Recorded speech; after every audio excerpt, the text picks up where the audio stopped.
Welcome to fact affairs. मैं मनी चौरसिया।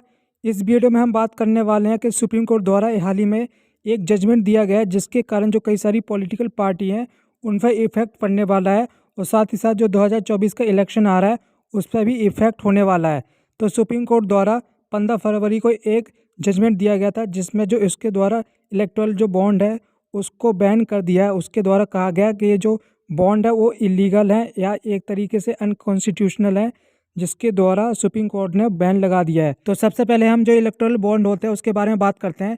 तो इसको अगर हमें सिंपल वे में समझना है तो जिस प्रकार करेंसी के नोट होते हैं जिसमें 10 रुपये के नोट हो गया, 20 रुपये, 50 या 100 और जो 1000, 500 के नोट होते हैं, उसी प्रकार जो बॉन्ड होते हैं वो भी होते हैं जिसमें हम बात करते हैं 1000 हो गया, 10,000 हो गया, लाख या फिर जो 10 लाख के बॉन्ड है वो रिलीज किए जाते हैं। ये जो बॉन्ड होते थे वो SBI द्वारा रिलीज किए जाते थे और जो भी इनको खरीदता था वो उसको पैसे मिलते थे और ये जो पैसा वो पॉलिटिकल पार्टी को मिलता था। यानी डोनेशन का एक ऐसा तरीका था जिसमें आप जितना मर्जी डोनेट कर सकते हैं लेकिन आपकी जो पहचान है वो नहीं शो की जाएगी। तो सबसे पहले हम बात करते हैं जो इलेक्टोरल बॉन्ड है वो कब स्टार्ट हुआ। तो इसको जो गवर्नमेंट है उसने 2018 में स्टार्ट किया था और ये इसलिए किया गया था ताकि जो ट्रांसपेरेंसी है या फिर जो भ्रष्टाचार है, जो पार्टियों के पास पैसा आता है उस पर रोक लगाई जा सके। लेकिन इससे होता क्या है कि जो गवर्नमेंट है या फिर जो दूसरी पॉलिटिकल पार्टी हैं उनको बहुत सारा पैसा मिलता है लेकिन उस पैसे को कोई भी कहीं भी यूज़ कर सकता है, लेकिन देने वाले की जो पहचान है वो बताई नहीं जाएगी।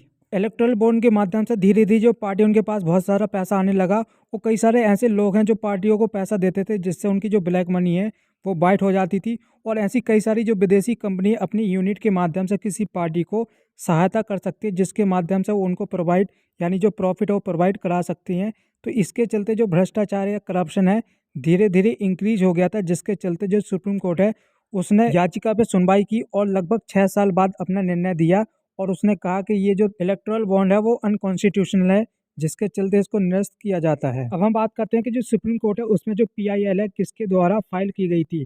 तो इसमें एक नाम आता है CPIM जिसका पूरा नाम है कम्युनिस्ट पार्टी ऑफ इंडिया माओ। दूसरा नाम आता है इसमें ADR जिसका पूरा नाम है एसोसिएशन फॉर डेमोक्रेटिक रिफॉर्म।